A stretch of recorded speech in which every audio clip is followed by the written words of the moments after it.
Thank you, guys. Thanks for having me. So I ran an agency for 15 years. Through those years, I learned a lot of stuff. But the single most important thing that I ever learned and then tried to teach within Cerebra was how to be an adult. And what I realized is when we hit 60 people, our average age of an employee was 23. As in kind of birth age, like maturity age in the teens, low teens. And I realized that as a society, we tend to assign adulthood to people based on age as opposed to behavior. And we go, okay, you're 18, so you can drink and drive, and you're an adult now. And when you're 21, you can go to prison for signing the incorrect contract. And we go, oh, they're an adult. And what I've realized, having worked with a number of young people, is we haven't ever really learned the attributes, behavioral attributes of what it means to be an adult.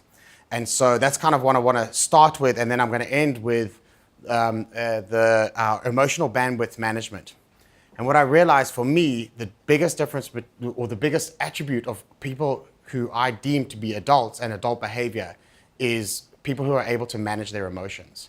And it's the single most destructive force that I ever saw within Cerebra were people unable to manage their emotions. So we were a social media agency and we would run communities. So we ran all of Vodacom's communities. And then like there'd be a social media crisis and Vodacom stealing data, and thousands of people would hit their pages and be like, oh, I hate you, Vodacom, like this. And you'd see the Vodacom team, the community managers, go into crisis. And they're like, oh, we're in crisis. And I'm like, is Vodacom in crisis? And they're like, yes. Are you personally in a crisis right now? They're like, no. Well, then calm down. Like, no one died. Vodacom's in crisis. They don't need you to be in crisis. They need you to be calm. Let them be in crisis. Let their Facebook page be in crisis. You be calm, right? And it's a completely foreign concept to most people. They respond to that. If Vodacom's in crisis, they're in crisis. And a lot of the time, that's the worst thing. So anyway, so this is where this came from. So I've developed 5 contracts. Aside from an employment contract, your contracts with the business, there's 5 of them that you guys each have within this agency, and I'm going to talk about them quickly, okay? So what it means to be an adult, you can enter into selfishness contract, an awareness contract, an improvement contract, an emotion contract, and a candor contract. I haven't cleared this with Made Management, so I'm going out on a limb by saying that you absolutely all have to adhere to these contracts. And if you're able to adhere to them, and if you're able to evolve and think yourself to better behavior on these 5 areas, your life will be happier. This is not a contribution to the business. You're not making the business better directly. You're making yourself better, and that'll help the business and your colleagues. So the first contract is selfishness. It is absolutely critical for every single human being to be selfish, all right? Selfless behavior is incredibly destructive a lot of the time. It's not necessarily good for you, and it's not necessarily good for people around you. Within a work environment, it's important to be selfish first and then selfless, right? The way I'm going to explain this is by way of an example. So if anyone has ever been on a flight and you listen to the safety briefing, firstly, we only listen the first time, and then after that, we're like, okay, I'm out. I'm going to be on my phone as long as I can. But a safety briefing on a flight goes something like this. In the event of a loss of cabin pressure, oxygen masks will fall from the ceiling. Can anyone tell me what happens, what they say after that? Take care of yourself. Put your own secure your own oxygen mask before you assist other passengers. Why? Because he was there to breathe out. Exactly, right? Because if you try and assist other passengers first, you might get to one other passenger and then you're going to die. So the absolute requirement in an emergency situation is to ensure that you, first and foremost, are okay. Once you're okay, then you can assist other passengers. From a work environment, if you arrive and you walk out this escalator into this office in the morning and you are in an unhealthy state, you're not looking after yourself first. You cannot assist clients, you cannot assist colleagues, you cannot assist anyone if you cannot assist yourself first. So you have a contract with this business that says that as an adult, in order to give my best in this environment, I need to walk out this escalator in the best possible state I can. Which means that you need to make time for yourself to be fit, healthy, happy, and all of those things. And that's not easy, but it does come first, right? When I consult to business owners around running a business, I'm like, if you want to fix this business, you have to fix yourself first. You have to be able to be fit, healthy, etc. Because when you come in here and there's a lot of employees who need you, and clients who need you, and suppliers who need money, and etc., etc., it's a hectic environment, and agencies are hectic. You have to put yourself first. You have to make time to train and eat healthy and meditate. And it's a 3-minute meditation app. If you cannot survive 3 minutes in the morning, then you have a real problem.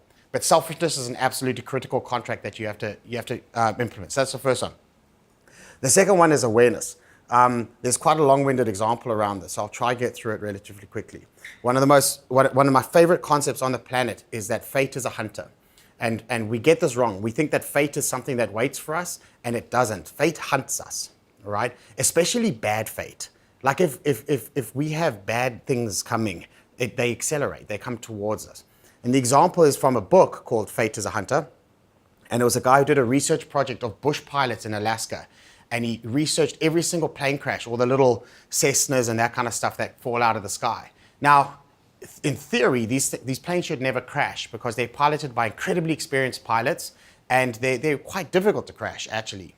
And the rules are really strict. You don't fly in certain speed winds, and you don't fly above a certain weight. And as long as you stick to the rules, you pretty much won't crash. And so he was quite surprised that a lot of these planes crashed with experienced pilots.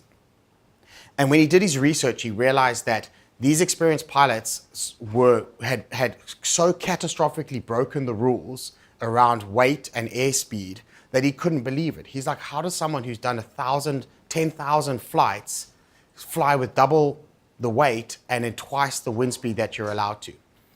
And his answer was that fate is a hunter. And the way he explained it is this. He goes, we all know the rules in an agency environment. We all know how we're supposed to do things. We all know how we're supposed to time log, how we're supposed to keep status reports up to date, all this kind of stuff. But we break the rule a little bit the one time because we're late or something like that. And guess what happens? When these guys get on a plane and their maximum weight is 300 and the passengers are 310, normally they shouldn't fly. But they go, no, it's fine, we'll fly. And when they fly with 310, nothing happens. And when they fly 1 knot above the wind speeds, nothing happens. And so they keep pushing it because nothing ever happens. There is no bad thing that will happen from breaking the rules a little bit until you die. And when they die and they investigate, they're like, what the hell happened? So at Cerebra, we would have really good employees who would leave. And when they left and we went and looked at the work, we were like, holy shit, this person hasn't done all this stuff for months, but I thought they were a good employee. And it consistently happened that way. And the reality is that we all cheat and we all take shortcuts and we all break and bend the rules. And over time, it gets worse and worse. And because we don't get immediately punished for it, that becomes the new norm. And then one day, all hell breaks loose. Made loses a huge client. You get shat on for some outrageous thing. And everyone's sitting there going, how the hell did it get this bad?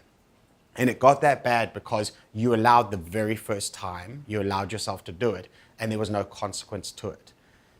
And the contract around awareness is to be fundamentally aware of when you're breaking rules. And if you have to, the next time you have to fight back. If you're on a diet, the hardest thing to do is the meal after the chocolate because you have to fight your way back, right? But you have to be fundamentally aware of when you bend and break rules and the shortcuts you take because that shit will hunt you down. And it's not pretty when it catches you. The third contract is improvement. This is sometimes a difficult one when you're dealing with emotionally fragile people. But there's this thing that we tell ourselves that you're good enough, and it's a fucking lie. Like, you're not good enough. I'm sorry, you genuinely are not good enough, all right? And if you wake up in the morning and you go, I'm good enough, you're just lying to yourself, right? Every single person can be better at what they do. Because the world changes. We can always be reading more. We can always be learning more. We can always be investing in ourselves more. We can always be attempting to do better work. And if we reach the absolute limit of what we're doing in a specific role, we can add a corollary to it. You can start going down a different path and go, let me try and add a different skill set. But we can always be improving. And our self-improvement from a work perspective is our responsibility. That's not on Maid. That's not on your employer. Your employer, it's a luxury if your employer backs you in your development. But it's on you to drive your own personal development. No one's going to assist you with it. That's as an adult, you have to wake up in the morning and go, how am I improving myself? How am I getting better? What am I learning? And who in this office can I learn from? And if you take that on as your personal responsibility, I promise you'll be fine. If you think it's someone else's responsibility to look after you, you're gonna learn a really hard lesson when you do eventually become an adult and you go, shit, no one's here to look out for me. No one's here to force me to learn. And if you think if you think that someone needs to force you to learn, you're going to be stuck. The next contract is emotion. This one is super brutal. I summarize this in a very specific way. You do not show care that you care by being emotional. All right? You show someone that you care by being unemotional. And we get very confused with this. We think that emotionality, if that's a word, is a form of caring, right? So if someone in the office is having a tough time and you're like, oh my God, and you're super sympathetic and it's all hugs, oh, this is terrible, I can't believe it, like that, you're really not helping that person.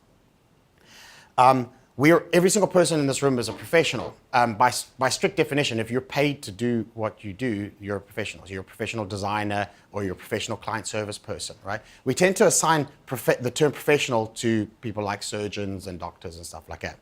So I have a question, and you can answer this in your own head. If you have a loved one going in for surgery and it's a hectic surgery and you're like really nervous about it, and you meet the surgeon beforehand, do you want them to care? You want them to care about that life. It's obvious, right? And they show that they care by washing their hands and not being drunk and all this kind of cool stuff, right? So we know by default that if you meet the surgeon who's going to operate on your loved one, you want them to care. Do you want them to be emotional? Like if you met that surgeon and that guy was like, oh, this is going to be such a difficult one. This is only the third time. So nervous. Oh my God, if I lose this patient, right? You're like, I'm out, like screw this, like you take the scalpel out of this person's hand. We want surgeons to care. We absolutely want them to care, but we don't want them to be emotional, right? If you get on an airplane and we want the pilot to care. We want them to do the pre-flight checks. We want them to arrive sober, same deal, right? But no one wants a pilot to be emotional, because you know what emotional pilots do? They crash airplanes into mountains, right? If you are sitting on a plane and a pilot walks on with an emotional support dog, get off the plane. Seriously. In any professional environment, you will always want the professional to care, but you don't want them to be emotional. And what I want from you guys, because you are all professionals in what you do, I want you to care about the work. I want you to care about the clients, but I don't want you to be emotional. And I want you to see the difference between the two. Because if you care, the way that you show you care is by being practical. If something breaks, you figure out how you fix it. You figure out the fastest way to fix it and the best way to fix it. All right? If someone is struggling emotionally, the practical solution is, how do I take work away from you? How do I ensure that the client is delivered on, that the work is delivered on? How do I make time for you to go and see a professional about what's going on in your life? All right?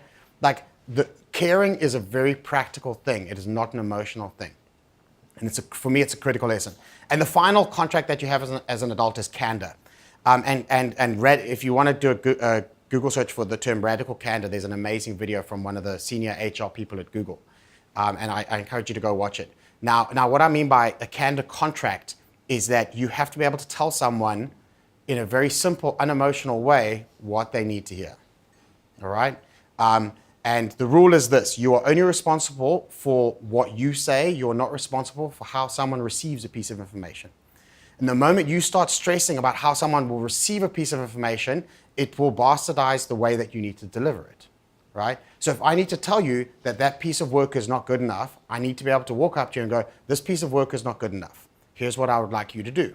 Now, if I'm worried that that's going to trigger a breakdown from you, then I'm going to go, this was really good, well done. Now, that's not helpful, right? So from a contract perspective, your contract fits on both sides of this. You have to figure out how to become the kind of person who allows other people to give you feedback that you may not want to hear, without responding poorly to it. People have to be able to tell you what they need to tell you without you reacting to it, and vice versa. You have to be able to figure out how you can tell someone a piece of information without stressing about how they're going to receive it, because how they receive it is not your responsibility, right? I learned this the really hard way at Cerebra many years ago. I won't name her, but we had what I classify as the worst employee I've ever worked with. She was absolutely useless at what she did. And I struggled. And the reason why I struggled with her is, and she was at the company for 6 months.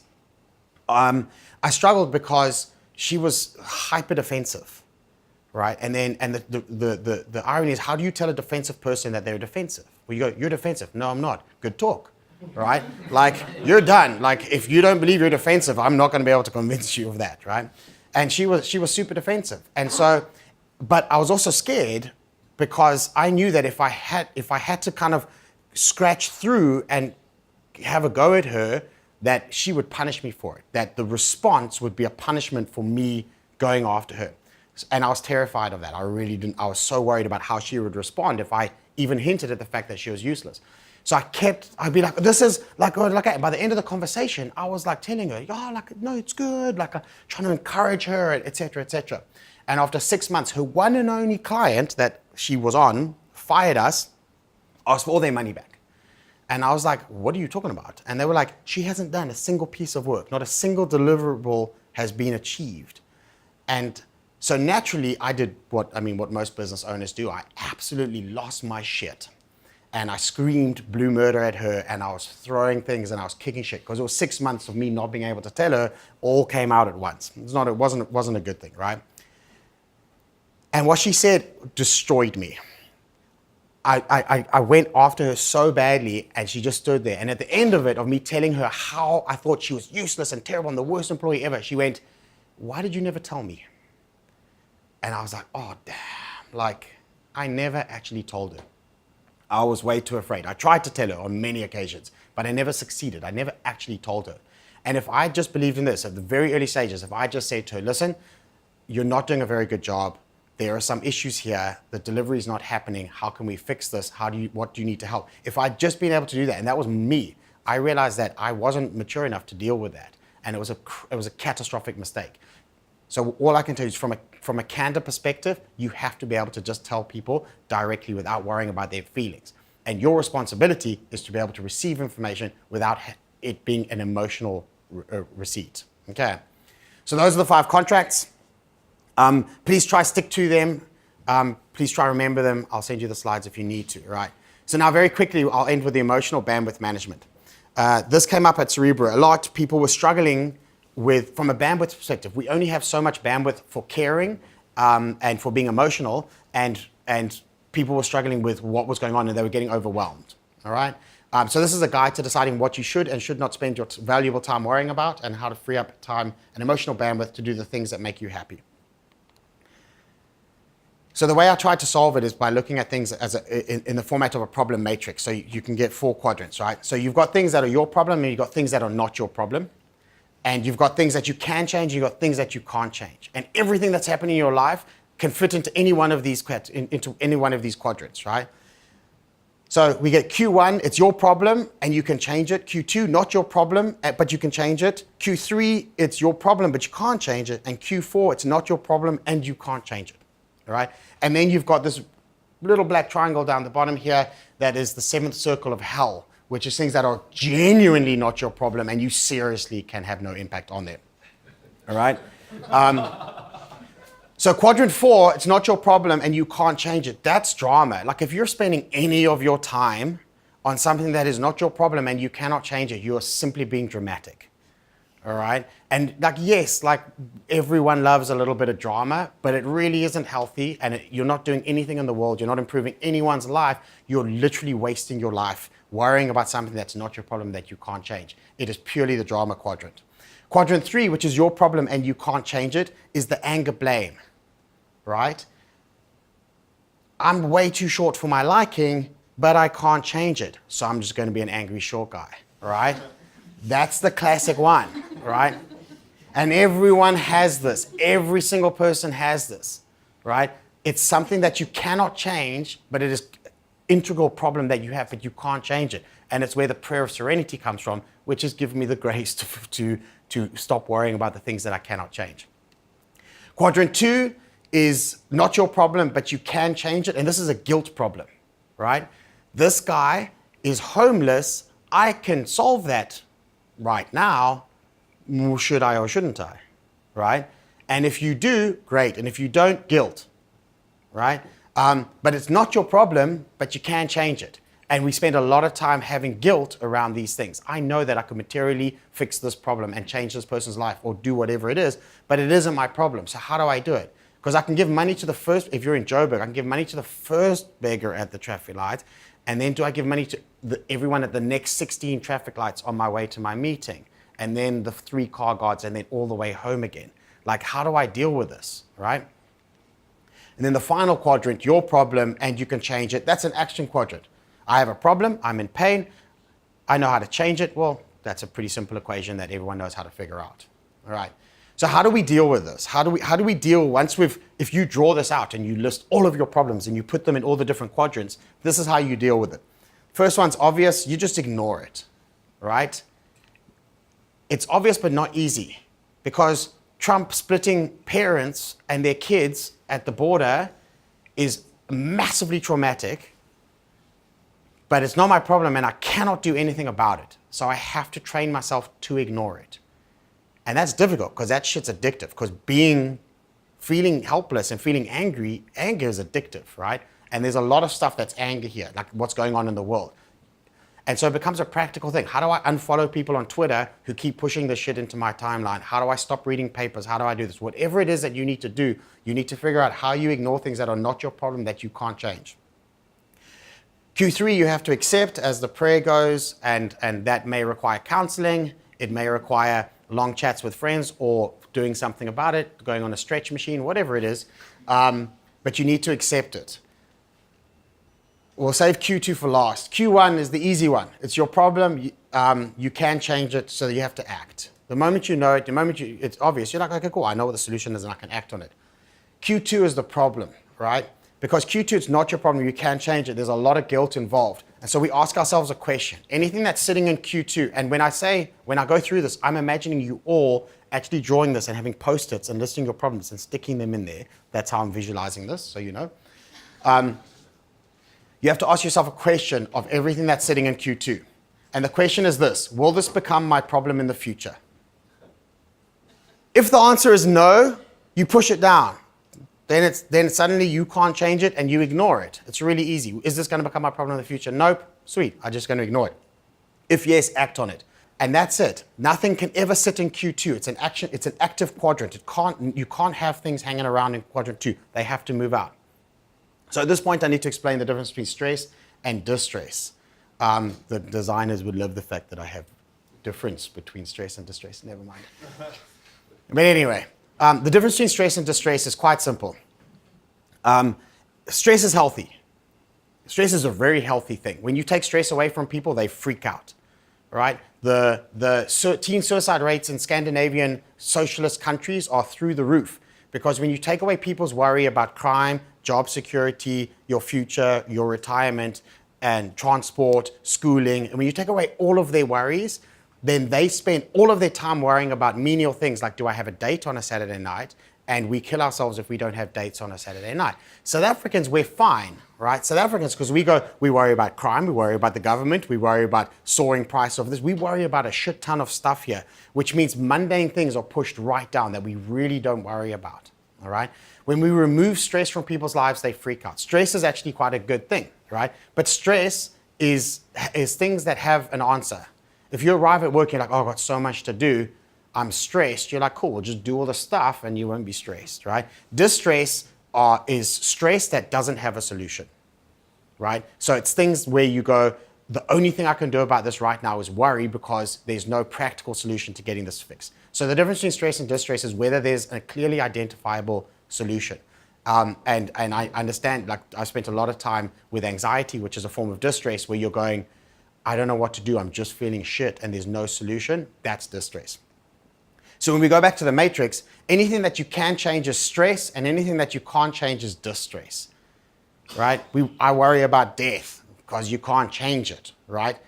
And I worry, and I have chronic anxiety about these kids getting separated from their parents at the border because I imagine it to my kids, not my problem, but I get super anxious about it because there's no solution to it. There's nothing I can do. I feel completely helpless, and that helpless feeling is a full-on trigger for distress, All right, so that's the difference. Now the hard part comes is if we get the accept and the ignore correct, and this requires work, and it sometimes requires psychology, and it requires being fit and healthy and all that kind of stuff. But if we get that right, then we can ignore it, right? We really don't have time to worry about that kind of stuff. You don't have time to worry about things you can't change, and you don't have time to worry about things that are not your problem and you cannot change it. You have to be able to force that out of your existence.